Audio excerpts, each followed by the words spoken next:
মাওলানা মুহাম্মদ সাল্লাল্লাহু আলাইহি ওয়াসাল্লাম। ওই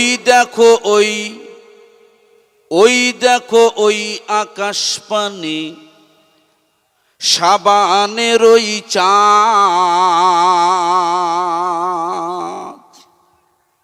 এখন কিসের চাঁদ? এর পরের চাঁদের নাম মাহে রমজান।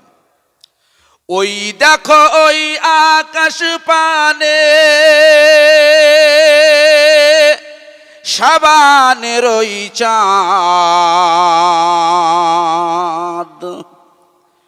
চাঁদের চেয়েও সুন্দর বেশি নবী মুহাম্মদ। বলুন সুবহানাল্লাহ। আমরা বলি অনেকেই, আয় আয় চাঁদ মামা টি দিয়ে যা। চাঁদ আবার মামা হলো কবে ভাই? আর যদি বা আপনার মামা হয়, যদি টি দেয়, মনে করুন আপনার বাড়িতে আসলো, চাঁদের জায়গা দেওয়া যাবে? এগুলো মারাত্মক একটি ভুল কথা, যেটা বাচ্চাদের ব্রেনে ঢোকানো হয়। ইসলাম এটা সমর্থন করে না। বলুন নাউযুবিল্লাহ। ওই দেখো ওই আকাশ পানে, ওই দেখো ওই আকাশ পানে সাবানের ওই চাঁদ। সে চাঁদের চেয়েও সুন্দর বেশি নবী মুহাম্মদ। এমন নবী দুনিয়াতে, এমন নবী দুনিয়াতে হয়নি, হবেও না। তুলনা তো দূরের কথা, ছায়া মেলে না। আল্লাহুম্মা।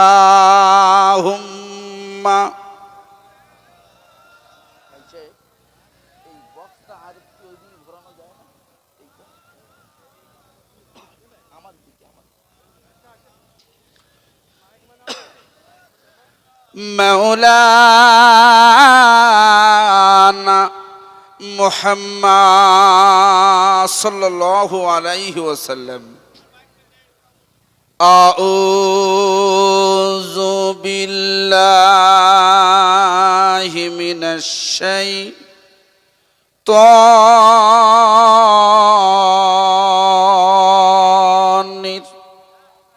ঠিক আছে, রাজিম।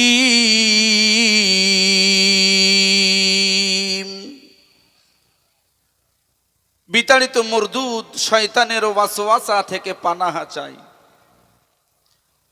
বিসমিল্লাহির রহমানির রহিম।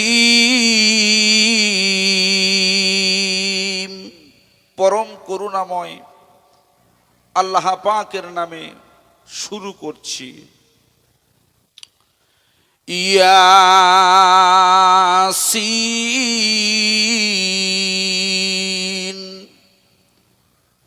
ওয়াল কুরআনিল হাকীম। ইন্নাকা লামিনাল মুরসালিন। وقال النبي الكريم صلى الله عليه وسلم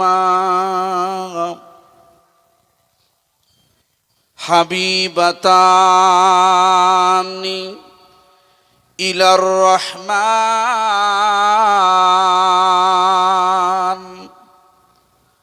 সুবহানাল্লাহি ওয়া বিহামদিহি সুবহানাল্লাহিল আযীম। ইন্নাল্লাহ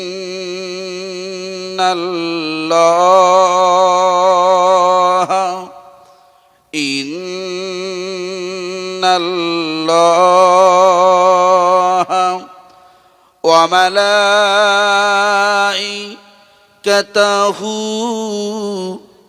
ইউসাল্লুনা আলান নবী ইয়া আইয়ুহাল্লাযীনা আমানু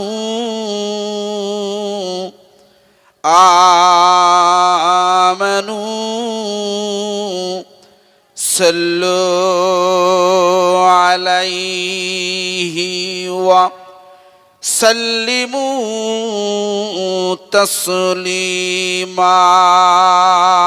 আল্লাহুম্মা সাল্লি আলা, জান খুলে পড়েন, আরো জোরে, মহিলারাও পড়েন, জোরে জোরে পড়েন। ওয়া আলা আলি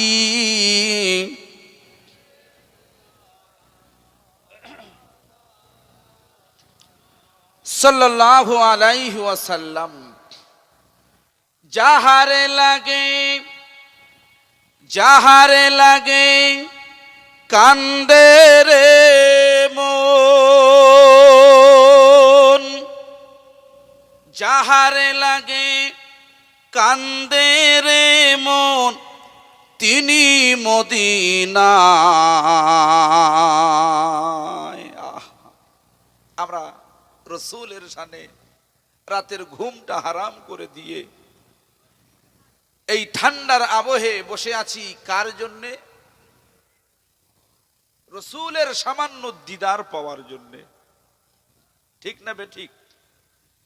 কারণ আমানতু বিল্লাহি ওয়া মালাইকাতিহি ওয়া কুতুবিহি ওয়া রাসূলিহি, রাসূলুল্লাহর প্রতি ঈমানটা না আনলে আপনি কোরআনের হাফেজ হন, আপনি 500 বার হজে যান, আল্লাহর কিছু যায় আসে না, তারপরেও আপনি ঈমানদার নয়, ঠিক না বে ঠিক? ঈমান রাসূলের প্রতি আনতে হবে, তবে আগে আনতে হবে আল্লাহর প্রতি, ঠিক না বে ঠিক? অনেকেই বলছে না, আগে নবীর প্রতি আনতে হবে, তারপরে আল্লাহর প্রতি। কিন্তু কলেমায়ে তাওহীদে প্রথমেই কিন্তু দেওয়া আছে লা ইলাহা ইল্লাল্লাহ, কোন ইলাহা নেই আল্লাহ ছাড়া।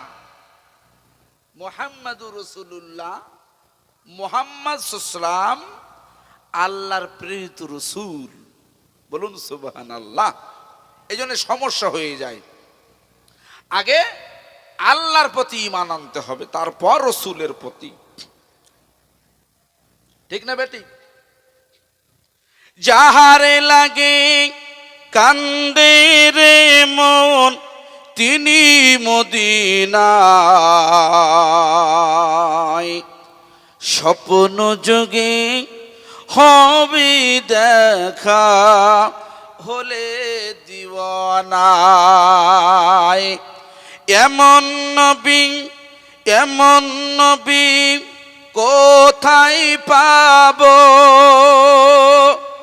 আমায় তোমরা বলো না।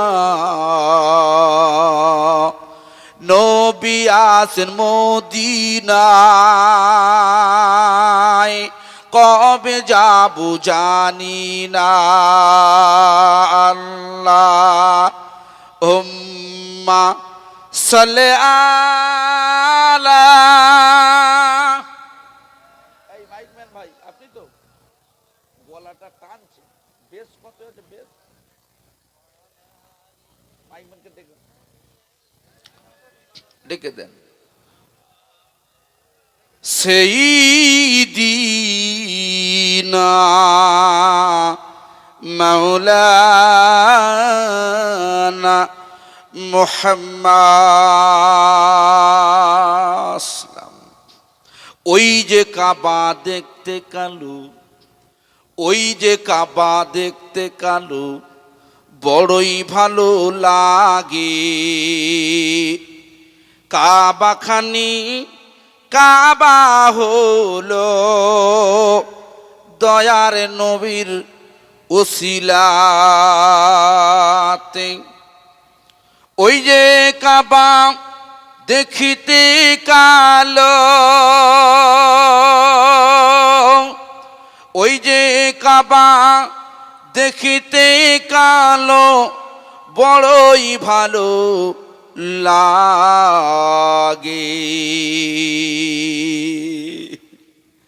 কাবাখানি কাবা হলো দয়ার নবীর ওসিলাতে। এমন নবী দুনিয়াতে হইনি, হবে না। তুলনা তো দূরের কথা, ছায়া মিলি না। আল্লাহ সেই দিন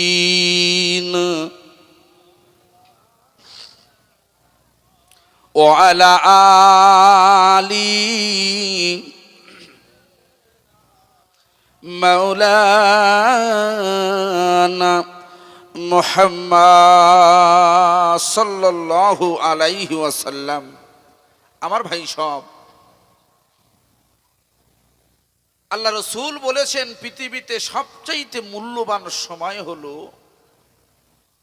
রাতের শেষ অংশ। কোন অংশ? এখন রাত 12টার পর 1:30 বাজতে চলেছে, তাহাজ্জুদের ওয়াক্ত চলছে।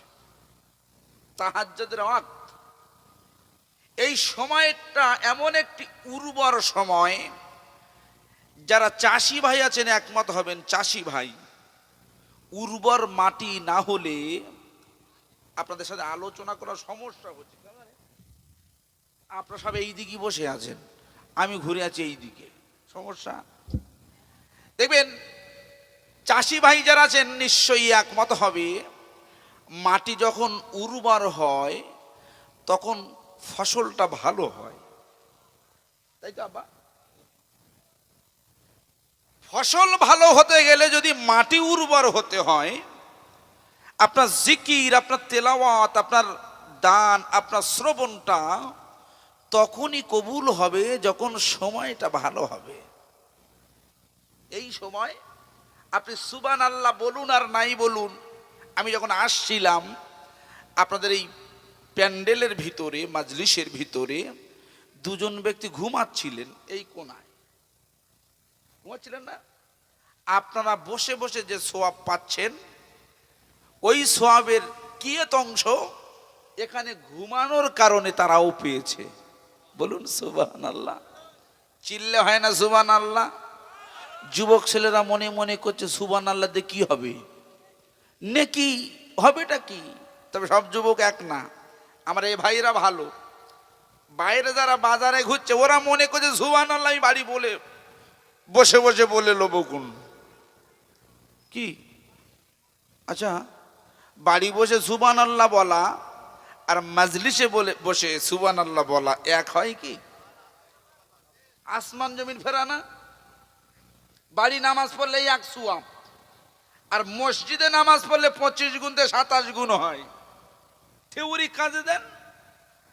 এই জন্যে এখানে সুবহানাল্লাহ, একটি সুবহানাল্লাহ বললে আল্লাহ পাক যদি চায় ওই একটি সুবহানাল্লাহ বলার কারণে আপনার জীবনের তামাম গুনাহ খাতাগুলো মাফ করে আল্লাহ রিয়াজুল জান্নাহ মঞ্জুর করতে পারেন। বলুন সুবহানাল্লাহ। আরো জোরে সোরে হয় না সুবহানাল্লাহ? নারাই তাকবীর, নারাই তাকবীর। এই জন্য উর্বর সময়ে খুব মন ভরা কণ্ঠ নিয়ে আল্লাহ পাকের শানে, সম্পূর্ণ আল্লাহর জন্য আর কারো জন্য নয়, আপনার বিবির জন্য মানে বউয়ের জন্য, আপনার স্বামীর জন্য, আপনার সন্তানের জন্য, আপনার মহব্বতের মানুষের জন্য, কারোর জন্য নয়। আমরা এখন যে জিকিরটা করব সম্পূর্ণ আল্লাহর জন্য। ঠিক তো নাকি? মন ক্লিয়ার? ক্লিয়ার? তাহলে রেডি? সকলেই উচ্চ আওয়াজে কালমা লা ইলাহা ইল্লাল্লাহ, কলবে ধাক্কা, কালমা লা ইলাহা ইল্লাল্লাহ, লা ইলাহা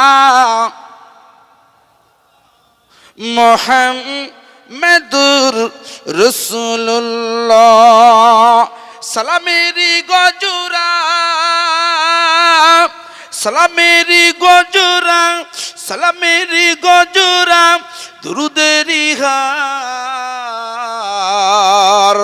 বর্ষিত হোক তারি প্রতি যিনি আমার নবী বর। এমন নবী কোথায় পাবো, এমন নবী কোথায় পাবো, আমায় তোমরা বলো না। তুলো না তো দূরের কথা, ছায়া মেলে না। কালমা লা ইলাহা, আরো জোরে জোরে জোরে, লা ইলাহা, লা ইলাহা মুহাম্মাদুর রাসূলুল্লাহ। নবী এলেন দুনিয়ায়, নবী এলেন দুনিয়ায়, নবী এলেন দুনিয়ায়, নবী এলেন দুনিয়ায়, আবু জাহেল নিল বিদায়। বলুন সুবহানাল্লাহ। তাই বলে আবু জেহেলের উত্তরসূরিরা এখনো আছে। আবু জেহেল চলে গেছে, আবু জাহেলের কিছু ব্লাড পৃথিবীতে চলছে। এক নম্বর ব্লাড হলো নেতানিয়াহু, বুঝেছেন না? এ সারা বিশ্বটা এমন কেন? মুসলমানদের রক্ত খায়, তার সাথে যোগ দিয়েছে ওই পাগলা ট্রাম্পটা। ঠিক না বেঠিক? বলছে আমি গাঁজা দখল করব। গাঁজা মানে যে গাঁজাকে হুঁশ ফেরে না ওটা না, গাঁজা মানে গাঁজা উপত্যকা, প্যালেস্টাইন, প্যালেস্টাইনটা ও দখল করে নেবে। আশ্চর্য! এ হলো আবু জেহেলের উত্তরসূরি। একদম সম্পূর্ণ আমার লেখা ছন্দটি আপনি মিলিয়ে নেন। নবী এলেন দুনিয়ায়, নবী এলেন দুনিয়ায়, আবু জাহেল নিল বিদায়। কলমার ধারা, কলমার ধারা পৃথিবীতে আজও রয়ে যায়। এমন নবী দুনিয়াতে, এমন নবী দুনিয়াতে হইনি, হবে না। তুলনা তো দূরের কথা, ছায়া মেলে না। কালমা লা ইলাহা, আরো জোরে জোরে, লা ইলাহা, লা ইলাহা মুহাম্মাদুর রাসূলুল্লাহ। সকলে পড়ুন, হাসবি রাব্বি মাফি কালবি নূর মুহাম্মদ। কালমা লা ইলাহা, আরো জোরে জোরে, কালমা লা ইলাহা ইল্লাল্লাহ, লা ইলাহা ইল্লাল্লাহ, লা ইলাহা ইল্লাল্লাহ, লা ইলাহা ইল্লাল্লাহু মুহাম্মাদুর রাসূলুল্লাহ সাল্লাল্লাহু আলাইহি ওয়াসাল্লাম। সম্মানিত আজকের মাহফিলের সুযোগ্য সভাপতি সাহেব, দিগার উলামা হাজেরাত, আরো সম্মানিত এ এলাকার খুবই নামি দামি তরুণ তরুণ নওজোয়ানেরা, পিতৃতুল্য আমার মুরব্বী আব্বাজানগণেরা, পর্দানসীনা সম্মানিত আমার মায়েরা বোনেরা, সকলকেই আমি আন্তরিক মুবারকবাদ, রমজানুল মুবারকের আগাম শুভেচ্ছা দিয়ে আমি শুরু করছি। সকলেই বলছি আলহামদুলিল্লাহ। আমার ভাই সব, আল্লাহ রসুল বলেছেন, আল্লাহর হাবিব বলেছেন, ইসলাম ধর্মটি এমন একটি ধর্ম, এমন একটি সিস্টেম, ইসলাম কোনোদিন অসুন্দর নয়, সুন্দর। ইসলাম শব্দের অর্থ হলো শান্তি, আবার ইসলাম শব্দের অর্থ হলো সুন্দর। আচ্ছা, আমরা একটু ডাইনে বাঁয়ে বা সামনে পেছনে একটু যদি তাকিয়ে দেখি, আমরা যে ইসলামিক প্রোগ্রাম করছি, ইসলামিক জলসা, এই আমাদের বসার ভিতরে কোনো ডিসিপ্লিন আছে কি একটু দেখুন তো। সত্যি হবে না, আপনারা একটু দেখে নেন, নেই না? কিন্তু রসুল বলছে সুন্দর, আমরা সেটা দায়িত্ব নিয়ে কি করছি? গন্ডগোল করছি, অসুন্দর করছি। তো আমি অনুরোধ করব না, তবে আপনাদের যদি মনে হয় রসুলের কথা একটু মানবো, ভালোবাসবো, কারণ ঠান্ডার সময় তো আমি বেশি জোর করতে পারি না। ঠান্ডার সময় এক জায়গায় গরম করে দিয়েছেন, আবার নতুন করে গরম করতে সমস্যা হবে। এই জন্যে আমার মনে হয় যেখানেই আছেন সেখানেই থাকুন, হ্যাঁ, কেউ ওটাউটি করবেন না।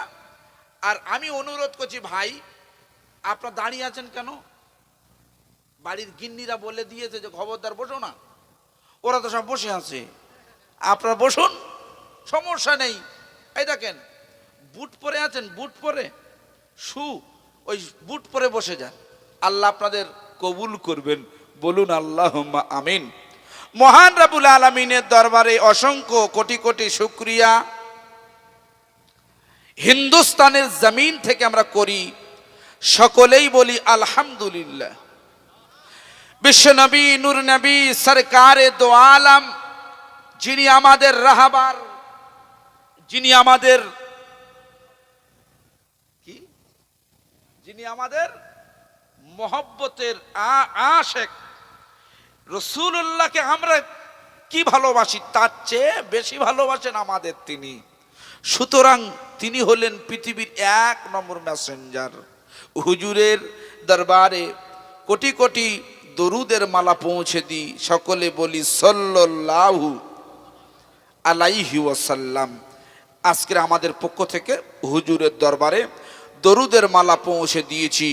সুতরাং আমি আপনাকে নিয়ে সরাসরি আলোচনার ভিতরে পৌঁছে যাই, কারণ রাতের গভীরে শয়তান এখন প্রত্যেকটা খুঁটির গোড়ায় বসে বসে শয়তান দায়িত্ব দিয়ে রেখেছে, যা যা হাটকোলার বাজারে যা, সেখানে মানুষ ওয়াজ শুনছে, ওয়াজ, এই ওয়াজ শোনা থেকে বিরত রেখে বাদামের দোকান, ফুচকার দোকানের সামনে দাঁড় করিয়ে দে। এটা কার কাজ? শয়তানের কাজ। যারাই উঠে গেছে তাদের কারোর দোষ নেই, তো দোষ সব কার? ইবলিশ, শয়তান। শয়তানের মুখে জুতো মারতে হবে না, হবে না? আমরা এখান থেকে 4 লক্ষ 5 লক্ষ টাকা খরচা করে মক্কা শরীফে যাই শয়তানের জুতো মারতে। মারেননি? পাথর মারে, পাথর কাঁকর মারে। আচ্ছা, আপনি কি খেয়াল করে দেখেছেন, আপনি যে শয়তানের পাথর মারছেন, ওই পাথরগুলো যায় কোথায়? যায় কোথায়? সরকার তো ওখান থেকে সরায় না। কেতাবে এসেছে, যার পাথর মারাটা কবুল হবে ওই পাথরটা চলে যায় আল্লাহ পাকের আসমানে চলে যায়, আল্লাহ নিয়ে নেন। যার কবুল হয় না সেই পাথরটা পড়ে থাকে। আমরা যারা হজে যাই, অনেক মানুষের হক ফাঁকি দিয়ে টাকা ইনকাম করে বিশাল বড় লোক হয়ে এখন বাবু হজ করে হাজী সাহেব হয়ে উনি বসে আছে। আচ্ছা বলুন তো, ও হজ কবুল হবে? তবে যারা হাজী সাহেব আছেন রাগ করেন না, জানো, আমি সবাইকে বলছি না, ঠিক না বেঠিক? হজ কবুল হবে ওই টাকা যে টাকা আপনি নিজে ইনকাম করেছেন। কি আপনার সম্পত্তি থেকে হজ করবেন, আল্লাহ যদি মঞ্জুর করেন। লোকের ফাঁকি দিয়ে, ভাইয়ের ফাঁকি দিয়ে, বোনের মানে সম্পত্তি ফাঁকি দিয়ে আপনি হজে যাবেন, ও হজ কোনো কাজে আসবে না, আপনার নামাজ কাজে আসবে না, আপনি বৃথা হয়ে যাবেন, আপনার ঈমান নষ্ট হয়ে যাবে। ঈমানটা সহজ জিনিস নয়। আল্লাহ রসুলকে, আল্লাহর হাবিবকে জিজ্ঞাসা করেছিল, সাহাবারা জিজ্ঞাসা করছে, মা ঈমানু ইয়া রাসূলুল্লাহ, ঈমানটা কি?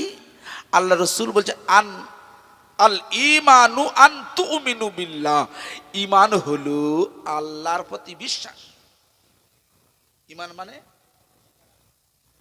খুব ভালো করে শুনবেন, আমি ঈমানটা দিয়ে শুরু করি। কেন?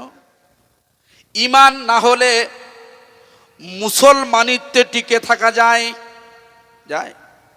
আমার নাম জুলফিকার, মানে হলো ইসলামের তলোয়ার, তাই তো? আমি নাম রেখেছি ইসলামের তলোয়ার। আমি কাজ করছি সব ফেরাউন মার্কা। আপনার ঈমান থাকবে? ঈমান তো থাকবে না। সুতরাং মুসলমানিত্বে টিকে থাকতে গেলে আপনার ঈমানটা ঠিক করতে হবে। আর ওই ঈমান না ঠিক থাকলে আপনার নামাজ, আপনার কালাম, আপনার হজ যাকাত গুলো সব জলাঞ্জলিতে চলে যাবে। একটু আওয়াজ দিয়ে বলি নাউজুবিল্লাহ।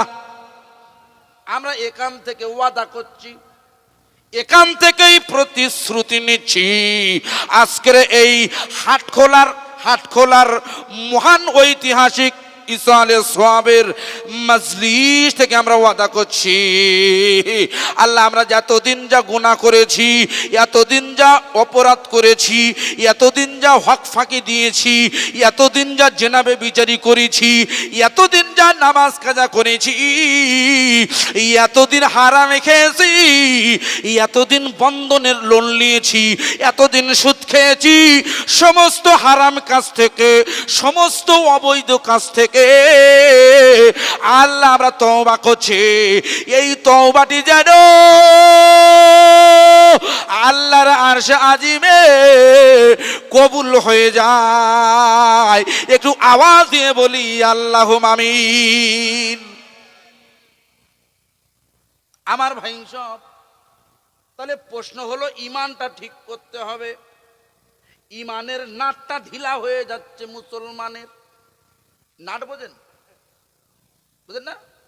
আরে ওই মেশিন পাটা লাগায় নাট, হ্যাঁ, গাড়ির নাট, বা ওই যে চাকার নাট। আমি যে মারুতি করে এসেছি, ওই মারুতির চাকার নাট যদি ঢিলা হয়ে যায়, এই আমরা আসতে পারবো?